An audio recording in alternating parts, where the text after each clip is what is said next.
Hey, what is up, everybody? Welcome to the Done Before Dawn podcast. I am your host, Isaac Skin and Bones Jones. It's been a minute, it's been a while. A lot's happened since the last time I've uploaded.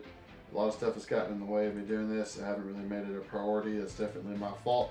From here on out, probably going to try to be one upload every 2 weeks at least. That'd be a realistic goal for me. A lot of stuff has happened since the last time I posted.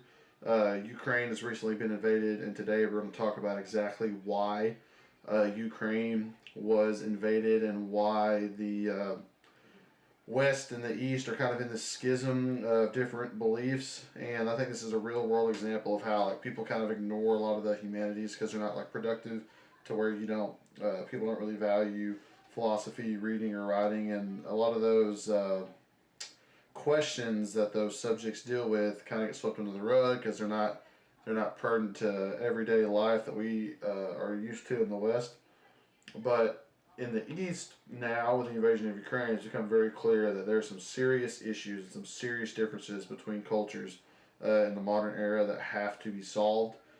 And I'm not sure how those are going to be solved, but I wanted to break down like the three different fundamental kinds of humanistic beliefs.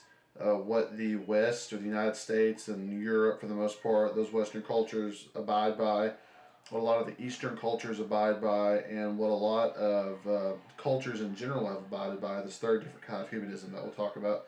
I'm going to reference this book a whole lot in this. This is *Sapiens* by Yuval Noah Harari. This is one of the best books I've read in my entire life. It's about 400 pages. It's really dense. It's pretty hard. It's not hard to read. It's just time consuming. It's very well written in a way that you can. I wouldn't call it a page turner because it's so dense. It's not like a novel where you can just get sucked in and just go and go and go. This definitely deserves a reread, and I've reread it maybe once or twice. The parts that I've noted, you can tell up here. I got a lot of stuff up here marked. I'm going to reference this a whole bunch. I'm reference one section specifically where he talks about the three different kinds of humanism that arose out of human cultures in ancient times and are still the foundations of what we believe in today. So, Vladimir Putin, because he believes that Russia is threatened by. That's what he believes, by the way. This is not what geopolitical experts believe. He believes that Ukraine joining NATO is a threat to Russian sovereignty because Ukraine is supposed to be kind of a buffer between the Western world and Russia. You kind of think of the Iron Curtain from the Soviet Union. That claim doesn't really make a whole lot of sense because there are plenty of other countries that have that do border Russia with Europe that have become members of NATO. I believe Lithuania, maybe, and there's a couple others. Don't take my word on that. Look it up. But there are some other countries I remember reading that are like sort of a buffer between Ukraine and Russia, who were former parts of the Iron Curtain, as they called it, during the Cold War. Those countries have joined NATO, and this it's kind of generally accepted among the populace by which it's kind of remarkable. Really, all politicians. All heads of state besides Russia and maybe China. This has kind of been, sadly, a rare uniting moment for the West where we kind of look at this one deal. It's kind of universally condemned. There's not really much debate on it. From the outside looking in, we can all kind of tell that this is not really a justified invasion. There really are any. Maybe the exception being like D-Day in '44, or maybe the invasion, maybe not the invasion of Iraq. There's a bunch of other invasions that have gone terribly wrong. Very rarely, I should say, there is a invasion that is justified by history. This is certainly not one of them.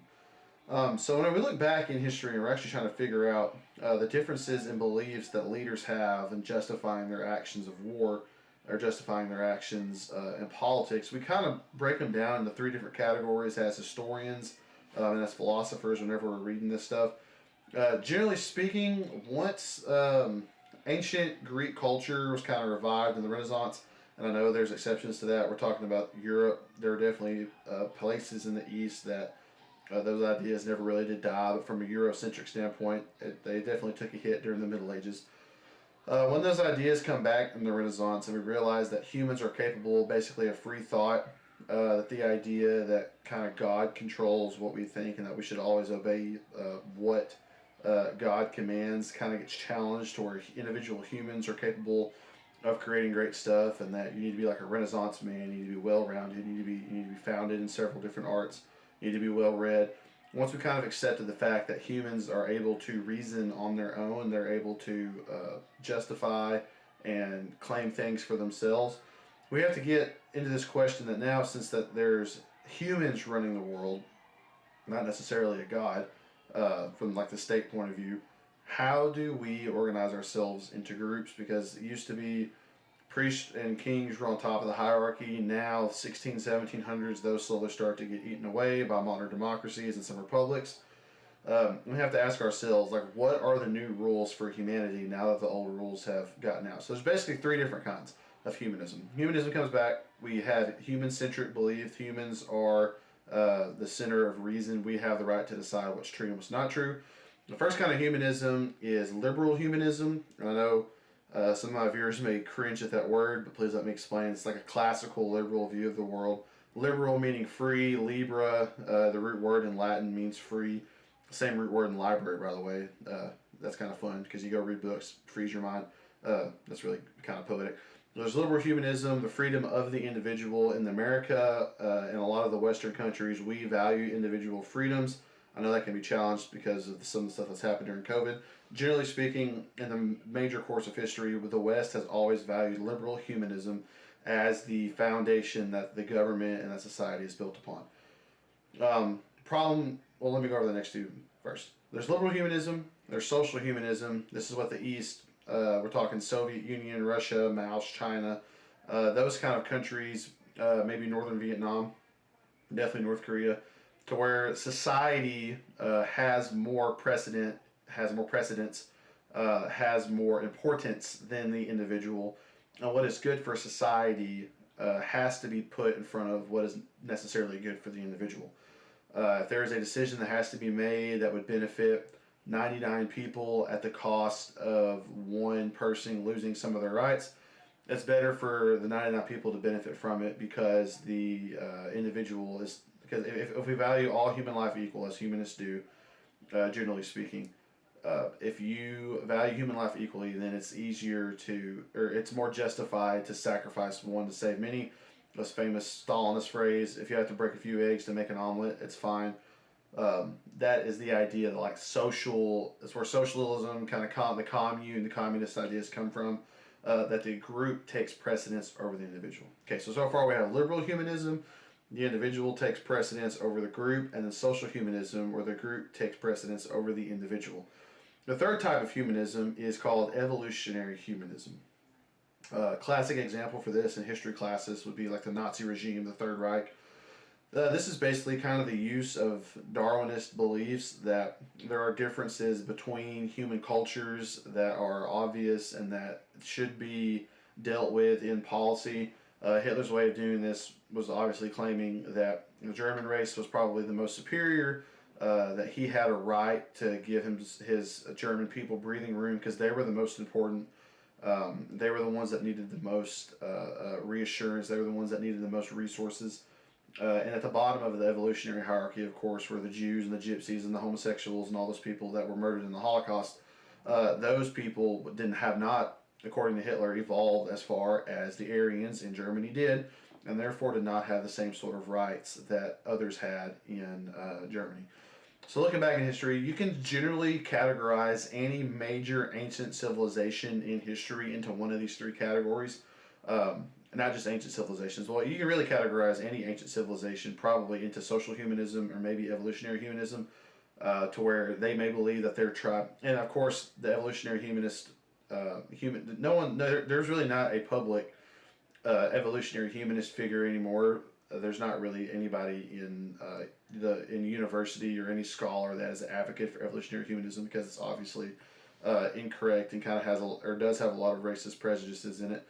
But when you look at ancient civilizations, they're generally socially humanist, to where the group is supposed to be more important than the individual, to where sacrifice for the group is revered. You're honored as a hero. Generally speaking, that is That is a result of our evolution as small tribes of humans and groups. That if you are selfish all the time and you act as an individual, you're not a dedicated member of the group, and you become ostracized. And in a small group of humans, being ostracized is probably the worst thing that could happen to you, especially if you're having to fight for food and fight for protection, like on the savannah in Africa, for example. It makes a lot of sense to have a culture that values the group above the individual. But as we get into the 17th, 18th, 19th centuries, um, in general, almost all dictators, almost all dictators, kings and queens, monarchs, single person rule, czars, all those people have eventually gone. And we have a somewhat bar that has to be met in the modern world of like some kind of free election, some kind of free democracy, some kind of republic that is um, representative of the people, and there's not just one family that's running the whole country.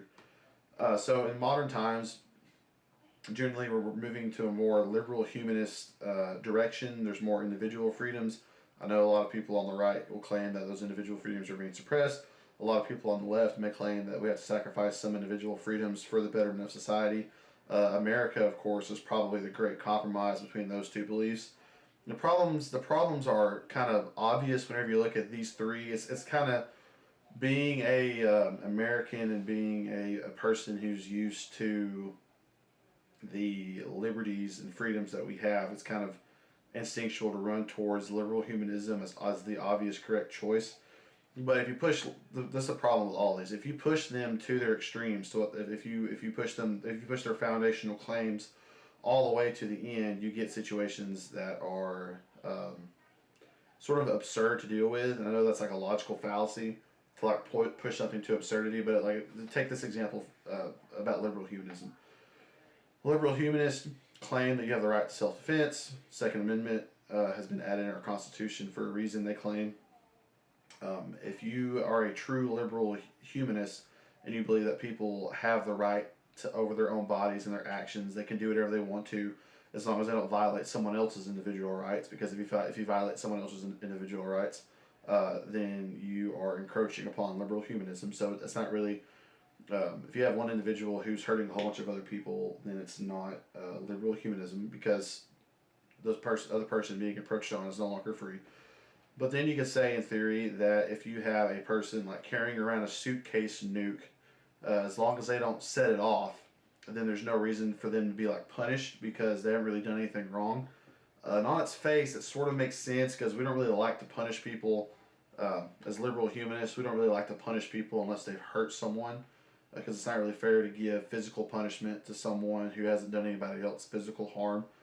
But then you have those situations to where like the consequences are so great to society that we have to sacrifice our right to or the government uh, says we have to sacrifice our right. Governments say we have to sacrifice our right to like have suitcase nukes, or to have automatic weapons unless they're manufactured before 1984 or whatever.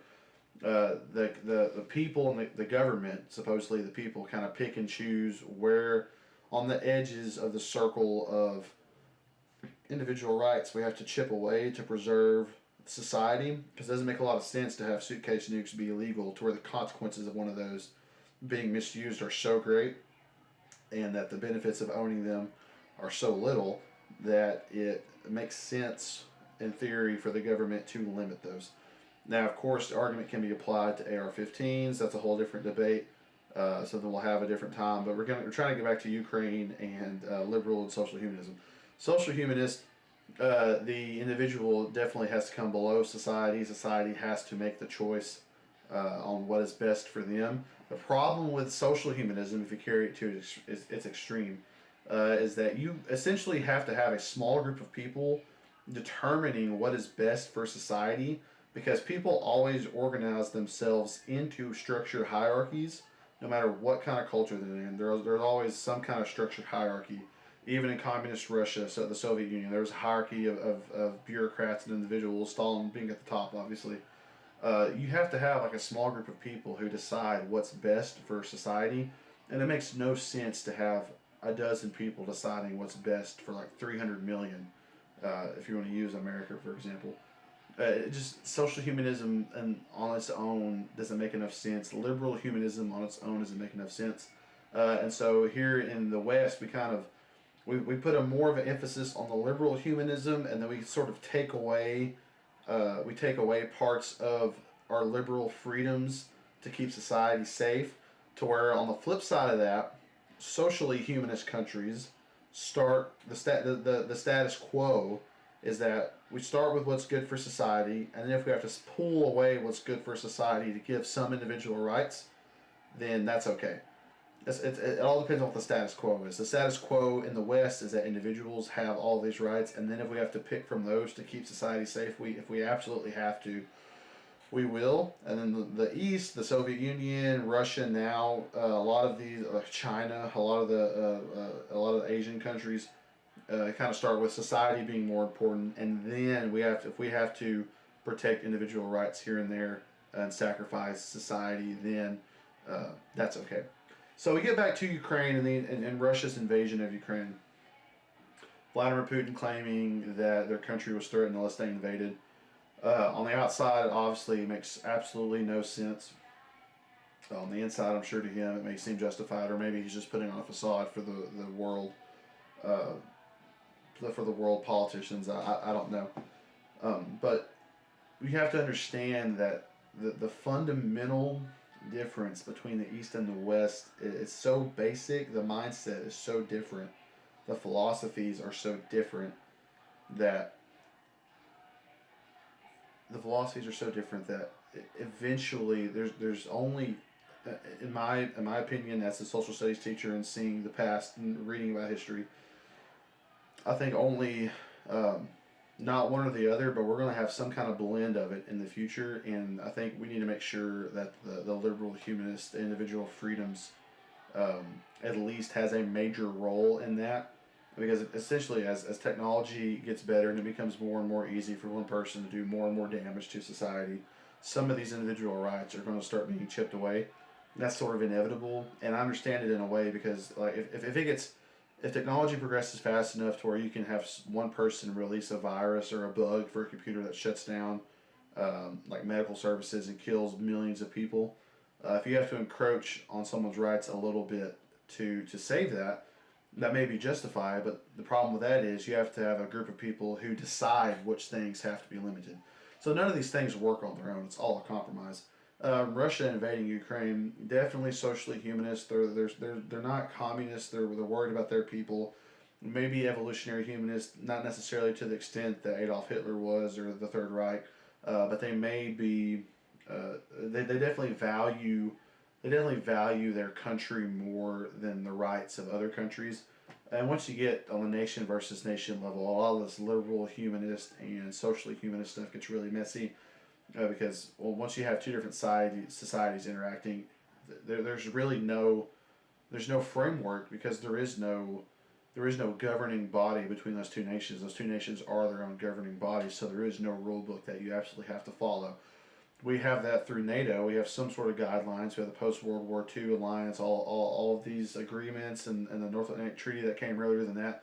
All the stuff they got lined up, and it's slowly being broken. And we're fixing to have a new restructuring of world politics. And I'm not exactly sure how that's going to play out. I don't think anybody knows exactly what yet.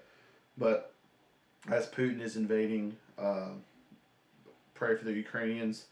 I hope they can get some support from the West, but it's time that we stop acting like philosophy and literature and all these soft skills are not important because they don't necessarily make you money, but they do make you a better person and they make you more aware of this kind of stuff and it makes you more prone to understanding both sides of the argument. Whether you're a Russian and you don't like Putin for what he's doing, or you're Russian and you love that Putin's invading Ukraine, or an outside person, you have to understand the fundamental differences between these two cultures, and that between the East and the West, and that doesn't happen easily. It comes through a bunch of reading, comes through a bunch of studying, and we sort of get blindsided. We're so obsessed in America, like ourselves. We're so obsessed with our culture, trying to fix our culture. We're so obsessed with trying to fix the problems that we have, And we do have problems. Granted, we do have problems. We have poverty, homelessness is a big problem. Uh, there's a bunch of stuff that we have to fix at home, but we still have a foundation of liberal humanist beliefs that give us the freedom to act how we want on an individual level. We have to do our best to preserve that first and foremost. And I don't think that there is a valuing of those ideas in modern American culture as much as there was in the past. And I'm not, obviously, when the Constitution was written, we had a bunch of slavery. Stuff was not good. It took us hundreds of years for the Constitution to get to work and be applied to everybody. But I do think that there still is good. There's great stuff happening in the United States. There's great stuff happening in the West. But we have to be sure that we are educated on these ideas, understand the implications of different philosophies, because once they get played out in the real world like this, there is no umpire or governing body or official or bureaucrat that's going to step in and play moderator. There's not. We're all going to have to act as individuals and groups of people to be our own moderators, because there's not going to be someone stepping in to stop the Russian invasion. That's just not another country like Russia. That's one thing. Like whenever you're a kid, you sort of think all the adults have everything figured out, but as you get older, you realize that they're all just dumb like you, and everybody's just kind of winging it and doing their best. Countries are the same way. The people that run countries are still people, just like me and you, and they're still susceptible to human traps and human emotions and human susceptibilities. All that stuff is still real on the national level, and it's really our duties, not even just as United States citizens, but like as a human, to understand the philosophies behind how we organize ourselves in modern culture. Which is why I think eventually in the future I will like start an advocacy group to like teach basic philosophy in high school. I think that would be great, because we have to have, we're so focused, in my opinion, on fixing internal problems that we don't ever really compare ourselves to how bad a lot of the situations are in the rest of the world. I know there's problems at home. I know there's stuff we got to fix. I know there's potholes in roads and people, bad cops that do bad things, and there's a bunch of politicians who are probably crooked and taking a whole bunch of money that they shouldn't be taking, and having their stocks traded on the inside. I get that. I get that totally. I've 2020 to 2022. I've read more than my entire life. I finally feel like I'm on the right track when it comes to learning again. I feel like I have a decent understanding of a lot of these social problems being a social studies teacher, but we cannot lose sight of the fact that the West is built on these ideas of liberal, fundamental humanism, to where you have the right to rule your life as a human, no matter what you want to do, even if someone thinks that what you're doing is wrong, if it's not hurting anyone, they don't really have a natural right to like stop you from doing that thing.